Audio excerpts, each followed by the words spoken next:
press the bell icon on the YouTube app and never miss another update.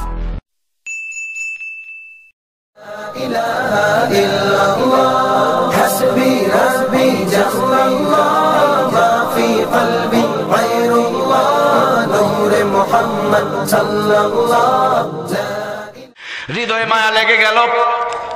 আল্লাহর হাবিবের চাচা চিন্তা করলেন, অন্য বাচ্চারা পরনের কাপড় খুলে মাথায় দিয়ে পাথর বহন করছে, আমার ভাতিজা মনে হয় বুঝতে পারে নাই, কারণ ছোট্ট মানুষ কাপড় খুলে মাথায় দিলে সমস্যাটা কি। আল্লাহুম্মা সাল্লি আলা মুহাম্মাদিন ওয়া আলা আলি মুহাম্মাদ কামা সাল্লাইতা আলা ইব্রাহিম ওয়া আলা আলি ইব্রাহিম ইন্নাকা হামিদুম মাজিদ। আল্লাহুম্মা বারিক আলা মুহাম্মাদিন ওয়া আলা আলি মুহাম্মাদ কামা বারাকতা আলা ইব্রাহিম ওয়া আলা আলি ইব্রাহিম ইন্নাকা হামিদুম মাজিদ। বালাগাল উলা বিকামালিহি كشف الدجى بجماله حسنت جميع خصاله صلوا عليه وآله لا إله إلا الله لا إله سبحان الله والحمد لله لا إله إلا الله لا إله আল্লাহ কে যারা করিবেন শরণ আল্লাহ হবেন তাদেরই আপন। আমার আল্লাহকে যারা করিবেন শরণ আল্লাহ হবেন তাদেরই আপন। ইহকালে শান্তি পরকালে মুক্তি দিবেন তাদের আল্লাহ তাআলা লা ইলাহা ইল্লাল্লাহ লা ইলাহা লা ইলাহা ইল্লাল্লাহু মুহাম্মাদুর রাসূলুল্লাহ সাল্লাল্লাহু আলাইহি ওয়াসাল্লাম। মুআজ্জাজ মুহতারাম সম্মানিত, আজকের এই মহতি মাহফিলের সভাপতি, প্রধান অতিথি, বিশেষ অতিথিবৃন্দ, আমার সামনে উপস্থিত আমার ভাইয়েরা, পর্দার আড়ালে অবস্থানরত সম্মানিতা মা এবং বোনেরা, সকলে মিলে শুকরিয়া আদায় করছি মহান স্রষ্টার কাছে যে মহান মনিব আজকের এই মুহূর্ত পর্যন্ত আমাদেরকে বাঁচিয়ে রেখেছেন। আমরা কি নিজ ক্ষমতায় বেঁচে আছি না আল্লাহ বাঁচায় রাখছেন? বেঁচে থাকার তৌফিক দিয়েছেন যে আল্লাহ, তার কাছে শুকরিয়া আদায় করি পড়ি আলহামদুলিল্লাহ। অসুস্থতা এক মহামারী আকার ধারণ করেছে। হাসপাতালে জায়গা নাই, ক্লিনিকে জায়গা নাই, এত ডাক্তার তারপরও সিরিয়াল নাই, এত ঔষধ তারপরে মানুষ সুস্থ নেই। আল্লাহ তাআলা ইচ্ছে করলে এরকম একটা রোগী বানায় কোনো হাসপাতাল অথবা ক্লিনিকের বারান্দায় কি আমাদের ফেলে রাখতে পারতেন? সুস্থ রেখেছেন, এই জন্য আবারও শুকরিয়া আদায় করি পড়ি আলহামদুলিল্লাহ। পৃথিবীটা পাপের সাগরে হাবুডুবু খাচ্ছে, মানুষ পাপের প্রতিযোগিতা করছে, কে কার চাইতে কেমনে বেশি পাপ করতে পারে। নর্মাল পাবলিক ভদ্র সাজার জন্য বিড়ি খায়, বিড়িখোর কয়েকদিন যেতে না যেতেই আবার সিগারেট খাওয়া শুরু করে দেয়। সিগারেটখোর মশলা বের করে গাঁজা ঢুকায়, গাঁজাখোর আর কতদিন শুকনা খায়, ডাল ফেনসিডিলখোর প্রমোশন নিয়ে বাবা খায়, ইয়াবা খায়। মোটা কাপড়গুলো ছেড়ে দিয়া পাতলা, তার চাইতে আরো পাতলা, ওর চাইতে আরো বেশি পাতলা। মানুষত্বকে কবর দিয়া পশুত্বকে নিয়ে এক লাফালাফি চলছে। নিজের কাপড় চিরে ফিরে ইজ্জত বের করে যে যত দেখাইতে পারে সেই নাকি তত দামি, ওটাই নাকি তত সভ্য আর ভদ্র। হাইরে এমন এক অবস্থা, বসে প্রসাব করলে বলে ব্যাকডেট, আর দাঁড়িয়ে প্রসাব করলে নাকি ভদ্র হয়ে যায়। শরীর ঢাকা পোশাক পরলে বলে ব্যাকডেট, আর শরীর বের করা পোশাক পরলে সভ্য হয়ে যায়।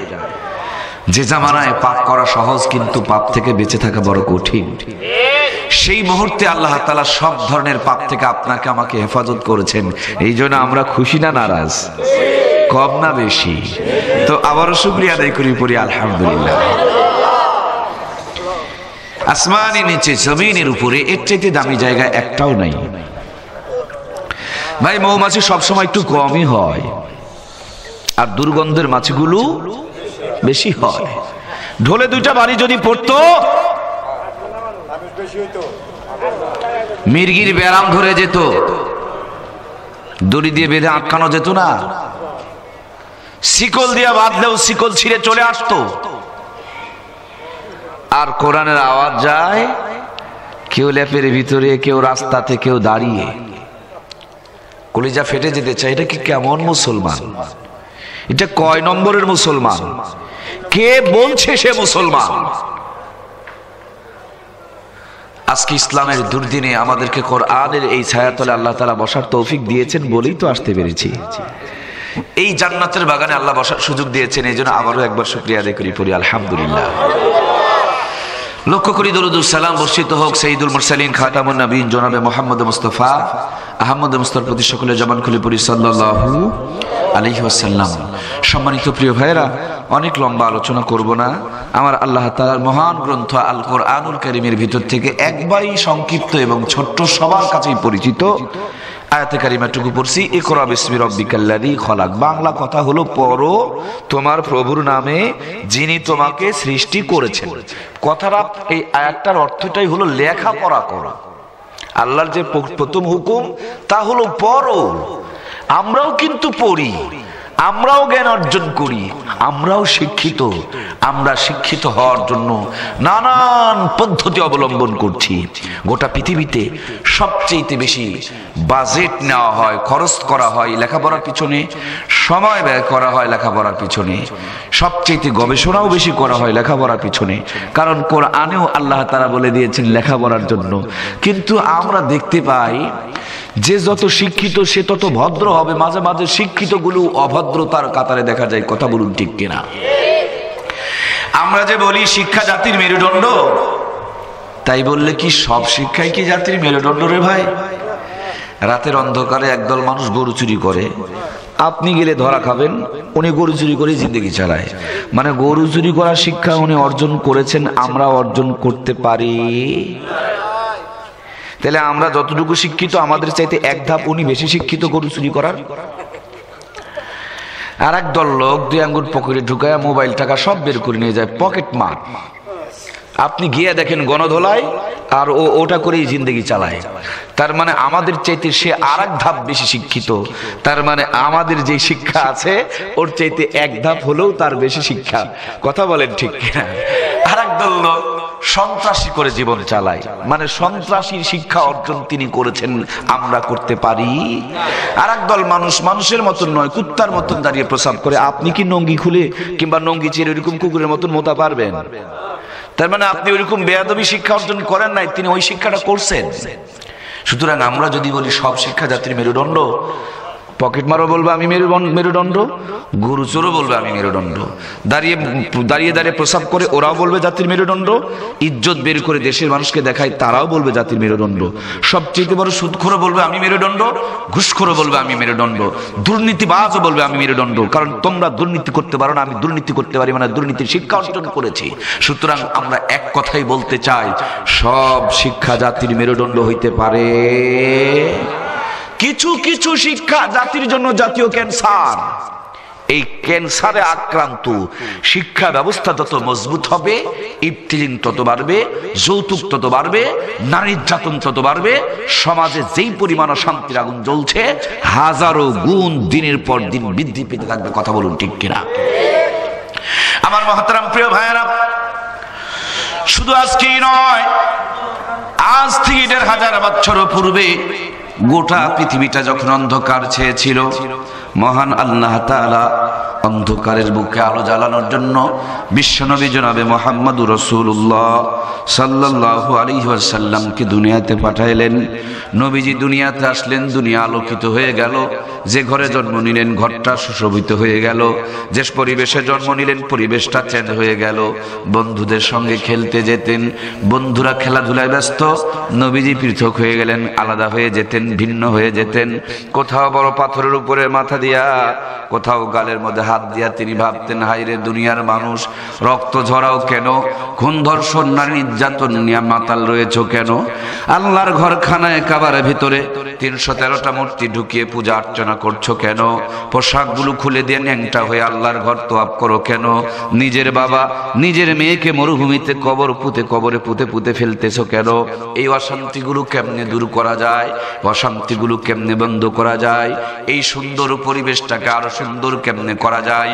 এই জন্য বিশ্ব নবী জন্মের পর থেকে নানান ভাবে এই পদ্ধতি অবলম্বন করতেছে। আমার দেশে স্বাধীনতার 48 বছরের ব্যবধানে কত পরিবর্তন! একটাই মাত্র কারণ ভাই, কেমনে একটু আমরা ভালো শান্তিতে থাকতে পারি, কথা বলুন ঠিক কিনা? পাকিস্তানিরা অত্যাচার করত, এদেশের মানুষের শান্তির জন্য মহান সংগ্রাম স্বাধীনতা আন্দোলন হলো। স্বাধীনতার পর থেকে নিয়ে শেখ মুজিবুর রহমান, জিয়াউর রহমান সহ কত দেশপ্রেমিক বিদায় নিয়ে চলে গেল। একদল দিয়ে রাজনীতি চললো। দেশের মানুষের কপালে শান্তি যখন পরিপূর্ণ আসলো না, তখন 4 দলের ঐক্যজোট তৈরি করা হয়েছিল। 4 দল দিয়া যখন হয় নাই, তখন 14 দলের মহাজোট তৈরি করা হয়েছিল। 14 দল দিয়া হচ্ছে কিনা সেগুলো আমি বলতে যাব না। আমার ভাইরা, এখন তো নতুন করে 20 দলের নানান পরিকল্পনা চলতেছে। দিন যতই যাচ্ছে দেশের মানুষের শান্তির জন্য হাইব্রিড ধান, হাইব্রিড মাছ, হাইব্রিড আলু, মোবাইল, কম্পিউটার, আধুনিকতা, অত্যাধুনিকতা, জ্ঞান বিজ্ঞান, যুক্তি আর প্রযুক্তি, সব কিছুর মূলে একটাই মাত্র কারণ, একটাই মাত্র টার্গেট, একটাই মাত্র উদ্দেশ্য, তা হলে দেশের মানুষকে একটু শান্তিতে রাখতে চায়। নবীজি দুনিয়াতে আসার পর থেকে পরিকল্পনা একটা, পৃথিবীর মানুষকে শান্তি দিতে চায়। বন্ধুরা খেলে, বিশ্ব নবী খেলে না। বসে বসে করতেছেন গবেষণা। বয়স বেড়ে চলছে। নবীজির বয়স যখন 11 বছরের কোঠায়, তখন কাবা শরীফের নির্মাণ কাজ চলছে। কাবা শরীফ এই পর্যন্ত 10 বার সংস্কার হয়েছে। তার মধ্যে হুজুরের বয়স যখন 11 বছর, ওই সময় পুনরায় নতুন করে বাইতুল্লাহর সংস্কার হচ্ছিল। নবীজির খেলার বন্ধুরা বাইতুল্লাহর সংস্কার কাজে অংশগ্রহণ করে পাথরগুলো মাথার মধ্যে নিয়ে বহন করছেন। নবীজি দৌড়ে এসে অনেক বড় একটা পাথর তুলে মাথায় নিয়ে বহন করতে শুরু করেছেন। বিশ্ব নবীর চাচা আবু তালেব তাকায় দেখেন, আমার ভাতিজার মাথায় অনেক বড় একটা পাথর। সে কাবা শরীফের দিকে এগিয়ে নিয়ে যাচ্ছে। মনে মনে মহা আনন্দ, চোখের থেকে পানিগুলো টপ টপ করে গড়ে। কারণ ভাতিজার বাবা যদি বেঁচে থাকতো, আজকে ভাতিজার টকবগে যুবকের কোঠায় চেহারাটা চাঁদের চাইতে উজ্জ্বল দেখা যায়। কিন্তু আমার ভাই তো আর দুনিয়ার মাঝে নাই। এমন চিন্তা ভাবনার মাঝে তাকায় দেখেন নবীজির মাথার উপরে কোনো কাপড় নাই, খালি মাথায় পাথর বহন করছেন। হৃদয়ে মায়া লেগে গেল। আল্লাহর হাবিবের চাচা চিন্তা করলেন, অন্য বাচ্চারা পরনের কাপড় খুলে মাথায় দিয়ে পাথর বহন করছে, আমার ভাতিজা মনে হয় বুঝতে পারে নাই। কারণ ছোট্ট মানুষ কাপড় খুলে মাথায় দিলে সমস্যাটা কি? এই নিয়ত করে, এই চিন্তা করে নবীজির চাচা নবীজির পরনের কাপড় ধরে যেমনি টান মেরেছে, কাপড় খুলে যায় নাই। কিন্তু বিশ্বনবী চিন্তা করছেন, কাপড় যদি খুলে যায় আমি ন্যাংটা হয়ে যাব, আবার ইজ্জত দেখা যাবে। এই শরমের কথা, লজ্জার কথা চিন্তা করতেই বিশ্ব নবী অচেতন হয়ে জ্ঞান হারায়া জমিনের উপরে পড়ে গেছে। যে নবী কাপড় খোলার আগে, ইজ্জত বের করার আগে, শরীর থেকে কাপড় আবৃত অনাবৃত হয়ে যাওয়ার আগেই শরমের কথা চিন্তা করে অচেতন হয়ে যায়, সে নবীর বেলজ্জা উম্মতের দুরবস্থা দেখার মতন উপায়। কাপড় পায়জামা কাটতেছে, মাজা ডিভাইডেড করতেছে, বুকের অর্ধেকটা বের করে রাখতেছে। এই কনকনা শীতে পুরুষটার কাপড় দেখবেন যেই পরিমাণ মোটা, মোটরসাইকেলের পিছনে যেটা বসা তার শরীরে কিন্তু সেই পরিমাণ কাপড় নাই। মুসলমানের ঘরে ঘরে নাস্তিকতার ভাইরাস ঢুকে গিয়েছে। বিশ্ব নবী কাপড় খুলে যাওয়ার আগে অচেতন হয়ে যায়। আর সেই নবীর উম্মত এখন ইজ্জত কেমনে দেশের মানুষকে দেখায় দেখায় নিজে জাহান্নামে যাওয়া যায়, সমাজকেও জাহান্নামের দাওয়াত দেওয়া যায়, এরই এক পরিকল্পনা এবং প্রতিযোগিতা শুরু হয়েছে। কথা বলুন ঠিক কিনা?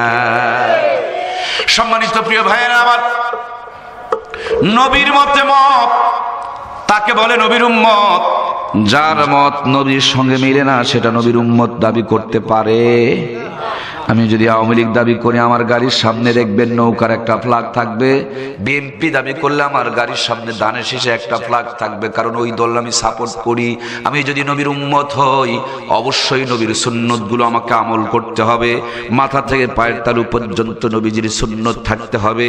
কিন্তু এমন এক দুরবস্থা, মৃত্যুর আগ পর্যন্ত আমরা কিরণমালা কটকটি পাখির আদর্শকে বাস্তবায়ন করতেছি, নায়কার গায়কের আদর্শকে বাস্তবায়ন করতেছি। যখনই আমরা মরে যাই আল্লাহকে ধোঁকা দিয়া ফেরেশতাকে বোকা বানিয়ে মরার পরে পচা মাল, বাতিল মাল, রিজেক্ট মাল, ওই মালটাকে গোসল দিয়া রাবিয়ায় বসরিয়ায় বাঙালিয়া বানিয়া কবরের মধ্যে দিয়া আমরা জান্নাত দখল করার পরিকল্পনা চালা। কাবা শরীফের সংস্কার চলতেছে, বাইতুল্লাহ শরীফের পাথরগুলো মাথার মধ্যে বহন করতেছে। এমন একটা পর্যায়ে কাবা শরীফের গাঁথনি করতে করতে এক বুক পর্যন্ত গাঁথা হয়ে গেছে। কাবা শরীফের গায়ে এক বুক উঁচুতে হজর আসওয়াদ নামক একটা দামি মোবারক পাথর লাগানো আছে। আল্লাহর কোন বান্দা, আল্লাহর কোন বান্দি যদি হজর আসওয়াদে একবার চুমু খায়, আল্লাহ তাআলা ওই চুমুর বদলতে জিন্দেগির সব গুনাহগুলো টেনে নিয়ে তার নিষ্পাপ মাসুম বেগুনাহ বানায়া দেয়। এটা খুব দামি পাথর, এই জন্য সব সময় ওখানে ভিড় হয়। আমার হজের কাফেলা বন্ধুবর সাথী জনাব আলহাজ আব্দুল মান্নান মহোদয় আজকের যিনি ঘোষণার দায়িত্ব পালন করছেন, মক্কা মদিনায় দীর্ঘ সময় কেটে গিয়েছে। আমার ভাইরা, এই হজর আসওয়াদ নিয়ে যদি আমরা আলোচনা করি সময়টুকু ফুরিয়ে যাবে, তার জন্য ওই দিকে যাচ্ছি না, মূল কথার দিকে এগাচ্ছি। কাবা শরীফের গায়ে হজর আসওয়াদ পাথরটুকু লাগাতে হবে। কে লাগাবে? আবু জেহেল বলে আমি লাগাবো, উতবা বলে আমি লাগাবো, সাইবা বলে আমি মুরব্বী মানুষ আমি লাগাবো, আর এক গোত্র বলে আমরা লাগাবো, আর এক নেতাই বলে আমরা লাগাবো। ভালো কাজ করার জন্য যেমন প্রতিযোগিতা শুরু হয়ে যায়, এরকম একটা অবস্থান সৃষ্টি হয়ে গেল। কেউ কাউকে মেনে নিতে পারে না। আবু জেহেল বলে আমার চোখের সামনে আমি বেঁচে থাকতে অন্য কাউকে লাগাইতে দেব না। উতবা বলে এটা আমি মেনে নিতে পারি না। সাইবা বলে আমার জীবন দশায় এটা সম্ভব না। এক পর্যায়ে মক্কার জমিনে কেউ কাউকে যখন মানতে পারে না, ঘোষণা দেওয়া হলো আগামীকাল যুদ্ধ হবে। যুদ্ধের পর যেই দল বিজয় অর্জন করবে, বিজয়ী দল মহা আনন্দে হজর আসওয়াদ পাথরকে কাবা শরীফের গায়ে লাগাবে। ভালো কাজ করার জন্য সংঘাত করতে হবে, ভালো কাজ করার জন্য রক্ত ঝরাইতে হবে। এখন ওই জাহিলিয়ত যেন আমাদের মাঝে ফিরে আসতেছে, প্রত্যেকটা ভালো কাজের পিছনে রক্ত ঝরতেছে। তাবলীগের মতন এক মেহনতি জামাত নিজের খেয়ে নিজের পড়ে মানুষের দাঁড়ে দাঁড়ে ঘুরে জাহান্নামগামী মানুষগুলোকে জান্নাতের পথ যারা দেখাইতো, একরামুল মুসলিমিন নিয়ে মুখের মধ্যে যারা বারবার বারবার নানান ভাবে মানুষকে উদ্বুদ্ধ করত, যারা মানুষের কষ্ট থেকে একটু মুক্তি দিতে পারলেই নিজেকে ধন্য মনে করত, সেই একরামুল মুসলিমিনের তাবলীগের জামাতের হাতের তসবিহ এখন লাঠিতে রূপান্তরিত হয়েছে। কথা বলুন ঠিক কিনা? জাহিলিয়ত যেন ফিরে আসতেছে। আমার ভাইয়েরা, নবীজির বয়স তখন 11 বছর। শিশু নবী, বিশ্ব নবী চিন্তা করলেন কাবা শরীফের চত্বরে আবার নতুন করে রক্ত ঝরবে, অনেক মানুষ জীবন হারিয়ে যাবে, অনেক সন্তান এতিম হয়ে যাবে, অনেক মা বিধবা হয়ে যাবে। নবী 11 বছরের ছোট্ট মানুষ চিন্তা করেন এটা মেনে নেওয়া যায় না। ছোট্ট মানুষ, মানুষের ভিড়ে দেখা যায় না। একটা পাথরের উপরে গিয়ে দাঁড়াইলেন, আঙ্গুলের উপরে ভোর করে মাথাটাকে উঁচু করে দাঁড় করাইলেন, দুইখানা হাত তুলে ডাকতে বলেন ওগো মক্কার মানুষ, আবার নতুন করে কাবা শরীফের চত্বরে রক্ত ঝরবে, এটা মেনে নেওয়া যায় না। এই ভালো কাজটার জন্য হাজারো মানুষের জীবন ঝরে যাবে, এটা তো সম্ভব হতেই পারে না। কত মানুষ, কত মা এতিম হয়ে, কত মা বিধবা হয়ে যাবে, কত সন্তান এতিম হয়ে যাবে, এটা মেনে নেওয়া যায় না। সুতরাং রক্তাক্ত নয়, কেমনে একটা শান্তির পরিবেশ কায়েম করা যায়? আবু জেহেল, উতবা, সাইবা, ওয়ালিদ বিন মুগিরা, যত লিডার নেতা এবং ক্যাডার ছিল, সকলেই বলে মুহাম্মদ তোমার কথা সত্য, কিন্তু আমি বেঁচে থাকতে আমার মুখের সামনে অন্য কেউ হজর আসওয়াদ লাগাবে এটা মেনে নিতে পারি না। আগামীকাল যুদ্ধ হবে, যুদ্ধের পর যাদের শক্তি বেশি, ক্ষমতা বেশি, তারা লাগাবে। নবীজি বলেন না, এটা মেনে নেওয়া যায় না। মক্কার লোকজন বলে ওগো সাদিক, ওগো আল আমিন, ওগো সত্যবাদী, ওগো বিশ্বাসী, তুমি যদি পারো আমাদের রক্তের পথ থেকে ফিরাও। বিশ্বনবী বললেন আজকে সবার মেজাজ গরম, কেউ কারো সিদ্ধান্ত মেনে নিতে চাইবে। সুতরাং আজকের মতন মুলতবি ঘোষণা করা হলো। আগামীকাল কাবা শরীফের চত্বরে সর্বপ্রথম যাকে দেখা যাবে ওই মানুষটা এই সমস্যার সমাধান বলে দিবে। সকলে বলল কথা খারাপ নয়, ভালো, যেহেতু সবার মেজাজ আজকে গরম, সুতরাং আজকে আর সিদ্ধান্ত নেওয়া হবে না, আগামী কালের জন্য সকলে বাড়িতে বাড়িতে চলে গেল। সকাল হইছে, কেউ ঘরের দরজা খোলে না। আবু জেহেল জানালা তাকায় দেখে কেউ গেছে কিনা, উতবা তাকায় দেখে কেউ গেছে কিনা। কারণ আমি নেতা, আমার গোত্রের লোক আমার নেতৃত্ব মানে, অন্য গোত্রের লোক তো আমার নেতৃত্ব মানে। আমি যদি একটা সিদ্ধান্ত দেই আর অন্যরা যদি মেনে না নেয়, আমার ইজ্জত থাকবে না। ইজ্জতের ভয়ে কেউ ঘর থেকে বের হয় না। নবীজি 11 বছরের ছোট্ট মানুষ 1 পা 2 পা করে কাবা শরীফের চত্বরে চলে গেছে। মক্কার জমিনে যেন আনন্দের বন্যা, আনন্দের ঝড় বইতে শুরু করে দিয়েছে। দলে দলে মানুষজন সমবেত হতে শুরু করেছে। মোহাম্মদকে দেখা গিয়েছে, যার জিন্দেগিতে একটা মিথ্যা কথা নাই, চগলখুরি নাই, কোনো 2 নম্বরই নাই। ওই মোহাম্মদ যখন আসছে, নিশ্চয় ভালো একটা সমাধান আসবে। মক্কার মানুষ ডাকতে বলে, গো সাদিক, তুমি পারো এই রক্তের পথ থেকে জাতিকে ফিরাইতে। নবী আলাইহিস সালাম চিন্তা করলেন, কেমনে সম্ভব? ছোট্ট পাথর তো সকলেই ধরতে পারবে না, সুতরাং এই ছোট্ট পাথরটুকু তুলে নিয়ে বিশ্ব নবীর গায়ের চাদরটা খুলে বাইতুল্লাহর সামনে মাথাপের উপরে বিছায়া দিলেন, আর চাদরের উপরে ছোট্ট পাথরটুকু রেখে দিলেন। আমার ভাইয়েরা, পাথর ছোট ছিল, চাদরে রাখার পর বড় হয়ে গেল। যতগুলো মক্কার লিডার, ক্যাডার আর নেতা ছিল, সবগুলো একযোগে মহা আনন্দ ধরে হযরত আসওয়াদকে কাবা শরীফের গায়ে লাগায়া দিল। যে নবী 11 বছর বয়সে গন্ডগোল মিটায়, সেই নবীর উম্মত কোন গন্ডগোল বাধায়। আজ কি বোঝা যায়? আমার কথা কি বুঝতে পারছেন? নবীজি গন্ডগোল মিটায় আর আমরা গন্ডগোল। আমরা কেমন বেলজ্জা গো! এর চাইতে বেশরম আর কেউ থাকতে পারে? তুমি মুসলমান দাবি করো, তুমি নবীর উম্মত দাবি করো, তোমার নবী 11 বছর বয়সে গন্ডগোল মিটায় আর তুমি সারা জীবন গন্ডগোল লাগাও। কে বলেছে তুমি নবী উম্মত? আমার দেশে বহু আলেম আছে, আমার দেশে বড় বড় শিক্ষিত কোরআন হাদিসের পণ্ডিতেরা আছে। গিয়ে দেখেন, ভালো মাসালা পড়ে না, কোনটাতে গন্ডগোল বাঁধবে ওই মাসালাগুলো খালি পড়ে আর পড়াই।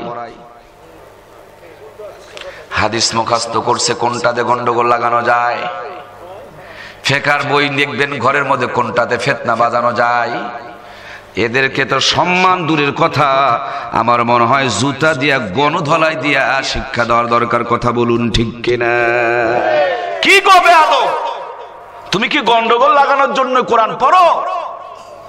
তুমি কি তোমার বাপ মা ভর্তি করছিল তুমি ফিতনা লাগাবা তার জন্য?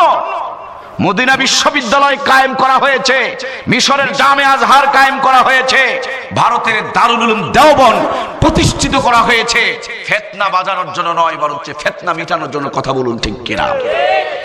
আজ বিশ্বব্যাপী ফিতনা কেন? আজ রক্ত মুসলমানের ঝরাই কেন? আজ তাবলীগের মেহনতি জামাত বিভক্ত কেন?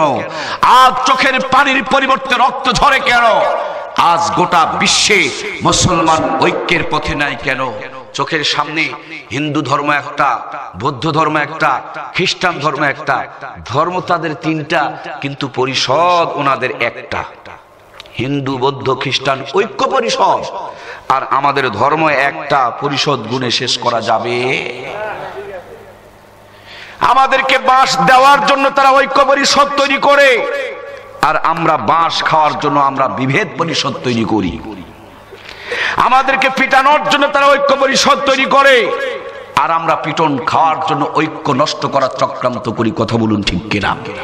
আমার সম্মানিত কলিজার টুকরা প্রাণপ্রিয় ভাইয়েরা, ইসলামের দুর্দিনে ছোট্ট পরিবেশ থেকে মহান আল্লাহর কাছে প্রার্থনা জানাই, গোটা বিশ্বের মুসলমানগুলোকে আল্লাহ তাআলা এক এবং নেক বানায় দেখ। বলুন আমিন। সম্মানিত কলিজার টুকরা প্রিয় ভাইয়েরা, আজ গোটা পৃথিবীর মুসলমান যদি ঐক্যবদ্ধ হতে পারে, এক প্ল্যাটফর্মে আসতে পারে, এক কাতার আসতে পারে, পৃথিবীতে এমন কোন শক্তি নাই আমাদের দিকে চোখ তুলে তাকাইতে পারবে। কথা বলুন ঠিক কিনা?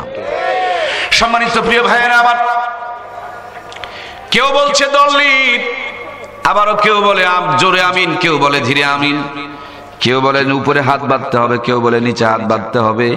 এখন দল্লিন আর জল্লিন নিয়ে নামাজ বাদ দিয়ে গন্ডগোল শুরু হয়, মারামারি শুরু হয়, রক্তাক্ত শুরু হয়। কথা বলুন ঠিক কিনা? অথচ গ্রামীণ ব্যাংক ঠেঙ্গা মারা আশা সবুজ সংঘ মা বোনগুলোকে বন্ধক নিয়ে চলে যায়, সুদ ঘুষের টাকা দিয়ে জমজমাট ব্যবসা চালায়। মুসলমানের হাত থেকে কোরআন কেড়ে নিয়ে নাস্তিকতার পুস্তকগুলো তুলে দিয়ে আগডুম বাগডুম ঘোড়াডুম পরায়া প্যান্টের চেন খুলে দিয়া বল বিয়ারিং রিং পিস্টন বের করে কুত্তার মতন দাঁড়িয়ে দাঁড়িয়ে প্রসাব করাই। ওইদিকে ফতুয়াবাজি নাই, দল্লিন আর জল্লিন নিয়ে খালি ফতুয়াবাজি চালাই। এদের গণ ধলাই ছাড়া সামনে কোনো উপায় নাই। ব্যাককেল খালি একদিকে ফতুয়া দিলে হবে না তো। সম্মানিত কলিজার টুকরা মমতাময় ভাইয়েরা আমার, বাস্তবটুকু উপলব্ধি করতে হবে। সময় এসেছে ঐক্যবদ্ধ হওয়ার। সময়ের দাবি এখন মুসলমানকে এক প্ল্যাটফর্মে আসার। নইলে ইরাকের কথা শুনেছেন, ফিলিস্তিনের কথা শুনেছেন, কাশ্মীরের কথা শুনেছেন, বার্মার কথা শুনেছেন। বাংলার জমিনে এমন এক দুর্যোগ নেমে আসবে, পৃথিবীর সব নির্যাতনকে হার মানিয়ে দিবে। কথা বলুন ঠিক কিনা? ইরাকের জমিনে মুসলমানকে খ্রিস্টানে মারে, ভারতের জমিনে মুসলমানকে হিন্দুতে মারে, বার্মার জমিনে মুসলমানকে বৌদ্ধে মারে। হাইরে বাংলার জমিনে আজব তামাশা, এখানে হিন্দু আমাদের মারে না, বৌদ্ধ আমাদের মারে না, খ্রিস্টান আমাদের দিকে তাকানোর সাহস পায় না। মুসলমান মুসলমানকে মারে আর মরে। কথা বলেন ঠিক কিনা? ওদিকে মারলো খ্রিস্টান, ওদিকে মারলো হিন্দু, আর এদিকে মারলো বৌদ্ধ। কিন্তু বাংলাদেশে তামাশা চলতেছে, হিন্দু মারে না, বৌদ্ধ মারে না, খ্রিস্টান মারে না, মুসলমান মুসলমানকে মারে এবং মরে। কথা বলুন ঠিক কিনা? সম্মানিত প্রিয় ভাইয়েরা, আমাকে ভুলে গেলে চলবে না। আমার নবী হাদিসের মধ্যে বলেছেন, গোটা দুনিয়ার মানুষ হলো একটা দেহের মতন। শরীরের কোথাও যদি কোনো কাটা ফোটে, পুরা শরীরটা যেমন ব্যথায় ব্যথিত হয়ে যায়। ইরাক হোক, বাংলাদেশ হোক, চীন হোক, জাপান হোক, জার্মান হোক, আওয়ামী লীগ হোক, বিএনপি হোক, জামাত হোক, জাতীয় পার্টি হোক, তাবলিগ হোক আর পাবলিক হোক, লম্বা টুপিওয়ালা হোক আর খাটো টুপিওয়ালা হোক, জোরে আমিন আর ধীরে আমিন যেই ওয়ালাই হোক না কেন, যদি মুসলমান হয়, একটা দেহের মতন আমাদের পরিচয়।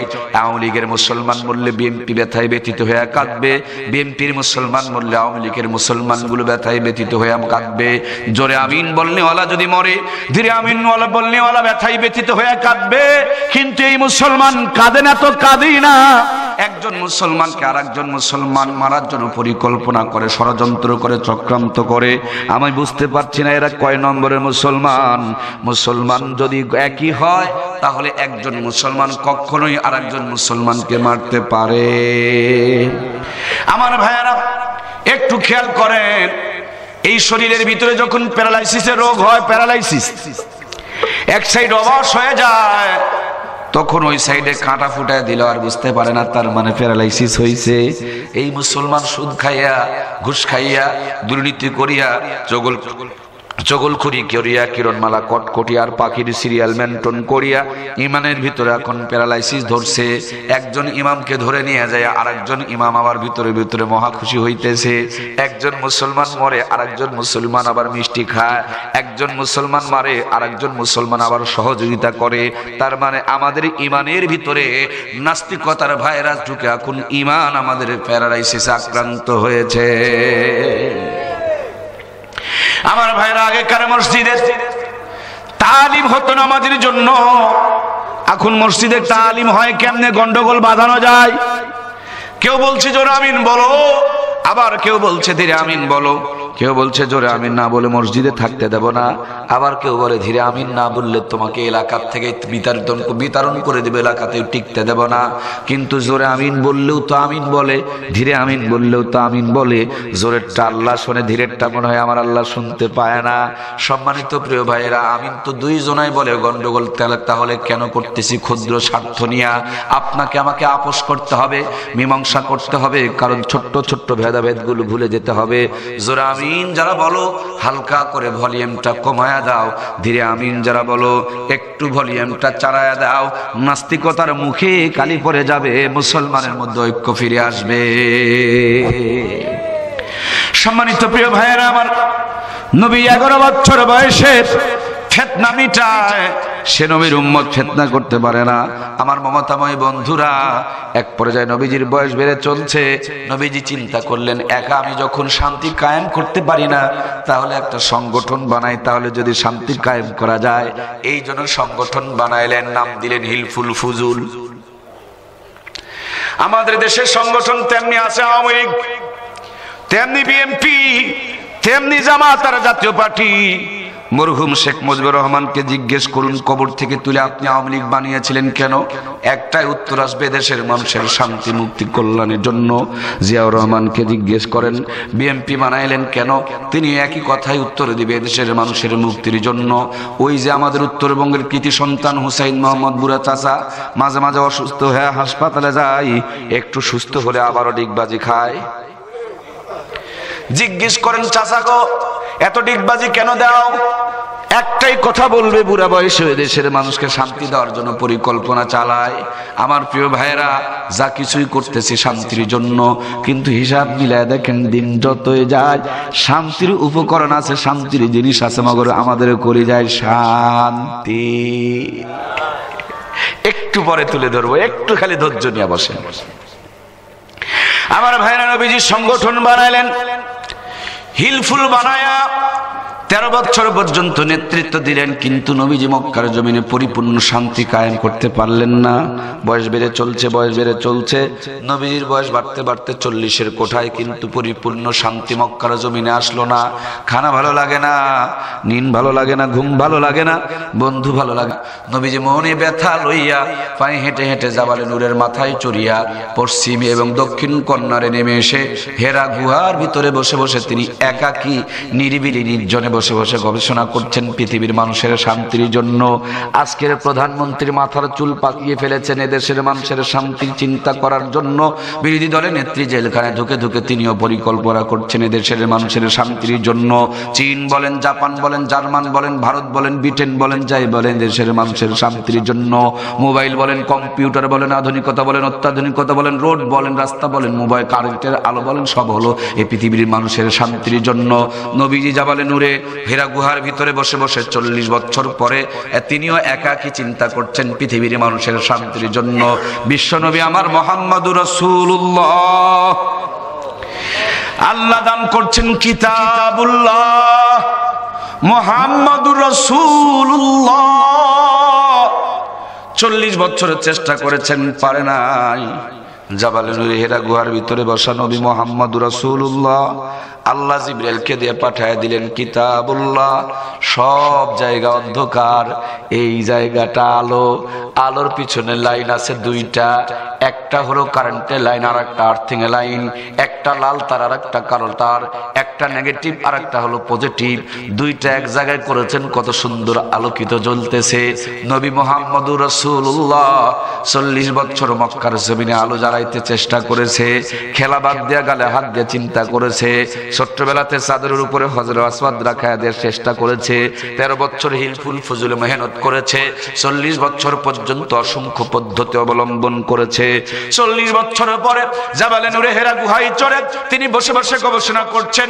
বিশ্বনবী মুহাম্মদুর রাসূলুল্লাহ আল্লাহ দান করছেন কিতাবুল্লাহ, কিতাবুল্লাহ আর মুহাম্মদুর রাসূলুল্লাহ মক্কার জমিনে কালো একটা পাথরের পাহাড়ে যখন লেগে গিয়েছে, এই পরশ পাথর লাগার কারণে পাথরের পাহাড়টাও আলোর পাহাড় হয়ে গেছে। কোরআন আসছে, পাথরের পাহাড় আলোর পাহাড় হয়ে গেছে। আমার হাজী সাহেবদের জিজ্ঞেস করেন, মক্কার আশপাশে সব পাহাড়গুলো কালো, কিন্তু কোরআন নাজিলের পাহাড়টার ভিতর থেকে মনে হয় বের হচ্ছে আলো। মাওলাই কারীম আমারে 8 বার মক্কা মদিনায় নিয়েছেন। এবছরও রাত যখন প্রায় 11টা, 11:30টার সময় কাবা শরীফে, মক্কার কাবা শরীফের অদূরেই হযরত আপনার জাবাল নূরে যখন চড়ছিলাম, মনে হয় পাহাড়ের ভিতর থেকে আলো বের হয়ে আসতেছে।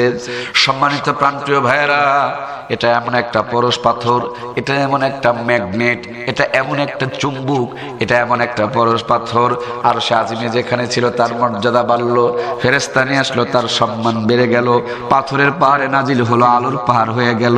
যে নবীর নবীর প্রতিবার নাজিল হলো তার সম্মান বেড়ে গেল, যে মাসে নাজিল হলো সে মাসের মর্যাদা বেড়ে গেল, যে রাত্রে নাজিল হলো লাইলাতুল কদরি খায়রুম মিন আলফি শাহর, 1000 মাসের চেয়ে ওই মাসের মর্যাদা বেড়ে গেল। আমার প্রিয় ভাইয়েরা, যে কাগজে লেখা হলো সে কাগজের সম্মান বেড়ে গেল, যে দেশে নাজিল হলো পৃথিবীর সবচেয়ে দামি দেশ হয়ে গেল। আজ থেকে 50 বছর আগে আমাদের হাতে মোবাইল ছিল না, রাস্তাপথ পাকা ছিল না, কারেন্টের আলো ছিল না, আধুনিকতার আসবাব ছিল না, এত বেশি শিক্ষিত ছিলাম না, কিন্তু অন্তত পক্ষে মুসলমানের ঘরে আল্লাহর কোরআনের জায়গা ছিল, মুসলমানের ঘরে আল্লাহর কোরআনের তেলাওয়াত ছিল। এই জন্য 50 বছর আগে ভাঙা ঘরের ভিতরে মূর্খ নানি আর দালি যখন মাসকালার ডাল তেলানি করত, এক বাড়িতে তেলানি হইলে যেন গোটা গ্রামটা গন্ধ ছড়িয়ে পড়ে যেত। আতপ চালের বিরিয়ানি রান্না করত, দাওয়াত দেওয়া লাগতো না, অটোমেটিকলি তেলানির সেন্টে যেন গোটা গ্রামটা দাওয়াত হয়ে যেত। আজ থেকে 50 বছর পূর্বে রাত 9টার সময় 6 টাকার কেজি ইলিশের মাছ কিনে নিয়ে সাইকেল নাই, রিক্সা নাই, ভ্যান নাই, ইজি পাওয়ার নাই, ভুটভুটি নাই, প্রাইভেট কার নাই, রাস্তাও ভালো নাই, পায়ে হেঁটে হেঁটে বাড়িতে এসেছেন, সাপ্লাই পানি নাই, টিউবওয়েল নাই, কোনো মতন পুকুরের গোলা পানি দিয়ে ধুয়ে নিয়ে আসছেন, খেরের চুলায় বসে বিসমিল্লাহ বলে জালটা ধরা দিয়েছেন, লবণ থাকলে তেল নাই, তেল থাকলে আবার ঝাল দেওয়ার কথা মনে নাই, কোনো মতন যদি রান্না হয়েছে। একদিন যদি কেউ ইলিশ মাছ আর পান্তা ভাত খেয়েছে, 1 সপ্তাহ পর্যন্ত হাত থেকে দুর্গন্ধর পরিবর্তে সুগন্ধ বের হয়েছে। কথা বলুন ঠিক কিনা?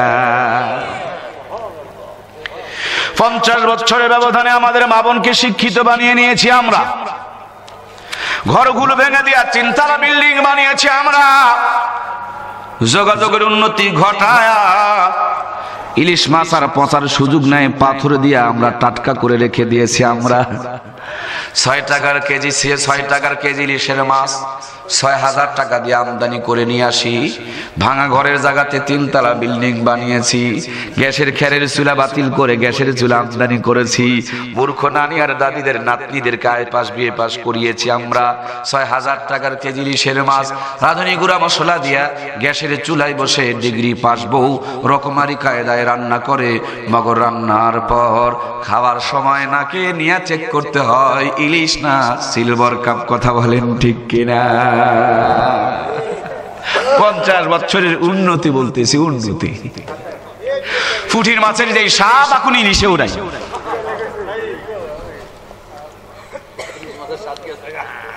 কষ্ট হইতেছে আপনাদের? বাবারে, আমার নাম ওয়াশ করা বক্তা, ওয়াজ করা নয়। জিন্দগিতে তো বহুতই ওয়াজ শুনছেন, একটু ওয়াশ হয়ে যাক।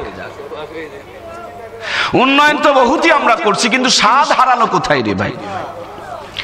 আমি আমার মমতাময়ী কলিজার টুকরা মাকে বলতে চাই, ও মা, 50 বছর পিছনে একটু ফিরে তাকাও। তখন নানি দাদির বিয়ে হয়েছে, হাফ প্যান্ট পরা অবস্থায়, প্রধানমন্ত্রী তারা ছিল না, বিরোধী দলের নেত্রীও তারা ছিল না, কোঠা ভিত্তিক চাকরিও তাদের ছিল না, মগর মাথায় কাপড় ছিল, শরীরের মধ্যে সুন্নতের পোশাক ছিল, ঘরের মধ্যে কোরআনের তেলাওয়াত ছিল। এই জন্য 50 বছর পূর্বে তাদের কি অবস্থা সুন্দর ছিল। 50 বছর পূর্বে নানি আর দাদির বিয়ে হয়েছে, তখনকার জামানার 500 টাকা পণ দিয়ে বিয়ে হয়েছে, 600 টাকা পণ দিয়ে বিয়ে হয়েছে। তখনকার 500 টাকা 600 টাকা দিয়া 5 বিঘা 6 বিঘা জমি কিনে পাওয়া গেছে। কথা বলেন ঠিক কিনা? এই 5 বিঘা জমির মূল্য দিয়া, 6 বিঘা জমির মূল্য দিয়া যেই নানি আর দাদির বিয়ে হয়েছে, ওই নানি আর দাদির পেট থেকে 12টা সন্তান জন্ম নিয়েছে, 18টা সন্তান জন্ম নিয়েছে, 15টা সন্তান জন্ম নিয়েছে। কোন একজন নারীকে কিন্তু কসাইখানা নিয়ে পেট চিরে বাচ্চা বের করার দরকার পড়ে। সব সন্তানগুলোকে বুকের দুধ দিয়ে লালন পালন করেছে, একটা বাচ্চার জন্য কোটার দুধ, গাভীর দুধের দরকার পড়ে। এখন আমাদের মায়েরাই প্রধানমন্ত্রী, তারাই বিরোধী নেত্রী। একটাই বুড়া চাচা ছিল, এখন চাচারও গুতা দিয়া চাচি বেচারির সামনে নাঙ্গলের মুঠা ধরছে। কথা বলেন ঠিক কিনা? তার মানে যদিও আমরা পুরুষ মানুষ, মগর মাগি মার্কা পুরুষ। কথা বলেন ঠিক কিনা? কথা কয় না কেন? 3 জায়গাতেই আমার মায়েরা, কোঠা ভিত্তিক চাকরি তিনাদের, উপভিত্তিক টাকাও তিনাদের, তাদের জন্য যৌতুক নারী নির্যাতনের আইন। সরকার চিন্তা করে ছোট্টবেলায় যদি বিয়ে হয় স্বাস্থ্যের প্রতি ঝুঁকি রয়ে যায়, এই জন্য 18 বছরের আগে এখন বিয়ে শাদী দেওয়াও জায়েজ। হালাল তরিকা বন্ধ করে দিয়েছে, কিন্তু প্রেম প্রীতি ভালোবাসা বন্ধ হইছে না চলতেছে? হালালটুকু বন্ধ, কিন্তু হারামের দরজা খোলা। লেখাপড়া বাদ দিয়া গাছতলায় বাসতলায় বসিয়া আকাম কুকাম করে চরিত্রের 12টা বাজায় দেয়। আবার 14ই ফেব্রুয়ারি বিশ্ব বেহায়া দিবস আমদানি হয়েছে, কথা বলেন ঠিক কিনা? এ তো ভালোবাসা দিবস নয় রে বন্ধু, এটার নাম হলো বেহায়া দিবস, কুত্তা দিবস, লুচ্চা দিবস, বেশ্যা দিবস, কথা বলেন ঠিক কিনা? এই দুইটা তার যেমনি হোল্ডারে লাগাইছেন সুন্দর করে আলো দেয়, কিন্তু এই দুইটা তার হোল্ডার ছাড়া যদি এক জায়গায় লাগেন তখন আলো দিবে না, আগুন জ্বলবে। একই তারে আলো দেয়, আর এক তারে আবার আগুন জ্বালায়। বিয়ের পরে বাসর ঘরের মধ্য দিয়া যেটা শুরু হয় এটাকে ভালোবাসা বলে। এর ফলে যদি কোনো সন্তান হয় এটাকে হালাল জাদা বলে। বিয়ে ছাড়া গাছতলায় বাসতলায় বসে আকাম কুকাম করে যেটা হয়, আল্লাহর কসম এটা ভালোবাসা নয়, এটা নষ্টামি, লুচ্চামি, বেহায়াপনা, বেশ্যাপনা ছাড়া কিছু নয়। সম্মানিত প্রিয় ভাইয়েরা আমার, কলিজার টুকরা মমতাময় মায়েরা আমার, 18 বছর আগে বিয়ে আপনাদের দেওয়া যাবে না, বিয়ের পর আবার বাচ্চাও নেওয়া হবে না। তার জন্য মায়াবরী প্যান্থার কন্ডম ফ্রি সাপ্লাই, কথা বলেন ঠিক কিনা? 25 বছর বয়সে একটা বাচ্চা লয়, তাও আবার বাচ্চা পেটের আসার পর থেকে চেকআপ শুরু হয়ে গেল। বাচ্চা ভালো আছে না নাই, কায়দায় না বেকায়দায়, সুখ নাই না ভিজায় আছে, ক্যালসিয়াম আছে না, নানান পদ্ধতিতে মাসে মাসে চেকআপ চালাই। এরপরে যোগ বিয়োগ করে দেখেন নরমাল ডেলিভারি নাই, নরমাল ডেলিভারি নাই। 80% মেয়েকে কষাইখানা নিয়ে পেট চিরে চিরে বাচ্চা বের করতে হয়। বুক আছে মগর বুকটা কাপড় দিয়ে ঢাকে নাই। রহমত এখন গজবে ধরেছে। মানুষের সন্তানগুলো বুকের দুধ না পাইয়া এখন কোটার দুধ খাওয়া মানুষ করতে হচ্ছে। সম্মানিত প্রিয় মায়েরা আমার, একটু কান লাগান। আম্মা, আপনারা কত সম্মানী, আপনারা কত দামি। আদি পিতা হযরত আদমকে আল্লাহ তাআলা বানিয়েছেন জান্নাতের বাহিরে, আর আদি মাতা হযরত হাওয়াকে আল্লাহ তাআলা বানাইলেন জান্নাতের। আমাদের বানাইছেন জান্নাতের বাহিরে, আপনাদের বানাইছে জান্নাতের ভিতরে। এই দুনিয়াতে আসার পরে আমাদের পিতা হযরত আদম বড় বড় গাছের 3টা টুকরা পাতা দিয়ে ইজ্জতকে ঢেকে রেখেছিলেন। এই জন্য মৃত্যুর পর আমাদের বরাবর স্মৃতি পুরুষের জন্য কাফনের কাপড় 3 পিস, আর আমাদের বরাম্মা আদি মাতা হযরত হাওয়া বড় বড় গাছের 5 টুকরা পাতা দিয়ে ইজ্জতকে ঢেকে রেখেছিলেন। এই জন্য মৃত্যুর পর মহিলাদের জন্য, আম্মা জানদের জন্য কাফনের কাপড় হলো 5 পিস। কিন্তু দুর্ভাগ্য 2 পিস কমে গিয়া 3 পিস ছিল। হঠাৎ করে জানলাম আরো 1 পিস কমে গেল, মানে 2 পিসের আবিষ্কার হলো। আবার নতুন করে এখন শুনতে পাই আরো 1 পিস কমে গেছে, তার মানে 1 পিস চলতেছে, কথা বলেন ঠিক কিনা? সামনে তাকাইলে পায়জামা ফাটা, পিছনে তাকালে মাজার মধ্যে কাটা, ঘাড় ঘুরাইলে আবার সিনেমার পোস্টার লাগা। সোনার বাংলা আস্তাগফিরুল্লাহ নাউজুবিল্লাহ তওবা দিয়ে দখল হয়েছে। এই জন্য রহমতের বৃষ্টি বন্ধ হয়ে গেছে, পানির নিয়ার নিচের দিকে দিনের দিন কমে যাচ্ছে, খাবারের স্বাদগুলো হারিয়ে যাচ্ছে, রহমতের জায়গায় গজবে ধরেছে, আধুনিকতার ছোঁয়া লাগছে, মগর সমাজ থেকে শান্তি যেন বিদায় নিয়ে চলে গেছে। বিছানা আছে মগর বিছানাতে ঘুম নাই, ঔষধ আছে মগর ওষুধ খেয়ে মানুষের সুস্থ নাই, ডাক্তার আছে কিন্তু ডাক্তারি আবার ধুকে ধুকে মরতেছে। ভাই কোন অবস্থা বলবো, কি কথা, কম সময় অল্প সময়ের ব্যবধানে আপনাদের কেমনে বুঝাইবো? ও বন্ধু, নবীজি দুনিয়াতে আসার পর 40 বছর চেষ্টা করে পারেন নাই, কেবলমাত্র কোরআন নাজিল হয়েছে, পাথরের পাহাড়টা আলোর পাহাড় হয়ে গেছে, সমাজ পরিবর্তন শুরু হয়ে গেছে। 50 বছর আগে এত কিছু উন্নতি আমাদের ছিল না, কিন্তু ঘরে ঘরে কোরআনের তেলাওয়াত আর 5 ওয়াক্ত নামাজ ছিল। কত শান্তি, কত সুখ আর কত মজা, বর্ণনাও করে বলা যাবে না, কথা বলুন ঠিক কিনা? আগে কি সুন্দর দিন কাটাইতাম আমরা, আগে কি সুন্দর দিন কাটাইতাম। ফজর যখন হইতো মাজান দিত, মধুর আযান শুনে বিছানা ছাড়িতাম আমরা, মধুর আযান শুনে বিছানা ছাড়িতাম। যতই থাকুক কাম আগে নামাজ পড়িতাম, যতই থাকুক কাম আগে নামাজ পড়িতাম, নামাজ পড়িয়া কোরআন পড়িতাম আমরা। আগে কি সুন্দর দিন কাটাইতাম আমরা, আগে কি সুন্দর দিন কাটাইতাম। জোরে বলুন মারহাবা। নিমের পাতা রস করে খাইছে, 150 বছর পর্যন্ত বেঁচেছে। এখন জিন্দা মানুষকে কম্পিউটারে ঢুকায় দেয়, চিকিৎসা চালায়, তারপর 150 বছরের জায়গায় 50 বছর বেঁচে থাকার আমাদের সুযোগ। নাঙ্গল জোয়াল কাঁধে লইয়া নানু দাদু হাল বাইছে, পায়ে হেঁটে হেঁটে ময়মনসিংহ পর্যন্ত চলে গিয়েছে। এখন কত মজা, কত সুবিধা। কয়েকদিন আগে আমি গেছিলাম কক্সবাজার, ভাবছিলাম নরমালে যেতে অনেক সময় লাগবে। কর্তৃপক্ষ বলে হুজুর এত কষ্ট করার দরকার নাই, বিমানের টিকিট পাঠাই দিছি, নিতেও যাওয়া লাগে নাই, মোবাইলে মেসেজ করে পাঠাই দিছি। 40 মিনিটে চলে গেলাম কক্সবাজার। আগে হজে যাইতে লাগতো 6 মাস, এখন মাত্র 6 ঘন্টা। গাড়ির ভিতরে বসে থাকবেন, তাও আবার শীতের দিনে গরম, আর গরমের দিনে শীত, এসি। আগেকার দিন যদি হতো নওগাঁ থেকে আসতে আমার 2 দিন লেগে যেত, কিন্তু সকাল 9টায় বের হলাম, আপনাদের খেদমতে পৌঁছে গেলাম। কত আধুনিক, কত অত্যাধুনিক, ধুলা নাই, বালি নাই, দুর্গন্ধ নাই, টেনশন নাই, চিন্তা নাই, কিছুই নাই। গরম শীত সব একাকার হয়ে যায়। ওনারা যেই পরিমাণ, নানু আর দাদুরা যেই পরিমাণ কষ্ট করেছে, আমাদের মোটামুটি 80% কষ্ট কমে। ওদের ছিল বাতি, আমাদের হলো কারেন্টের আলো। ওদের ছিল ধুলা রাস্তা, আমাদের পাকা রাস্তা।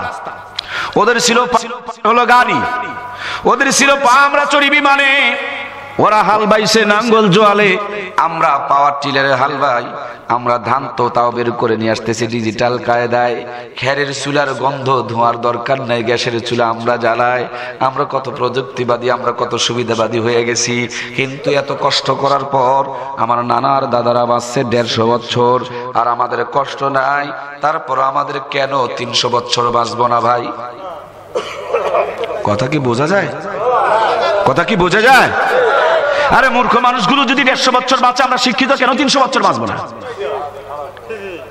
ওরা পায়ে হেঁটে গিয়ে ওই ময়মনসিংহ কন্ট্রোল করছে, আর আমরা বিমানে চলে যাই, গাড়িতে চলে যাই, প্রাইভেটে চলে যাই। আমরা কেন 150 বছর বাঁচবো না রে ভাই?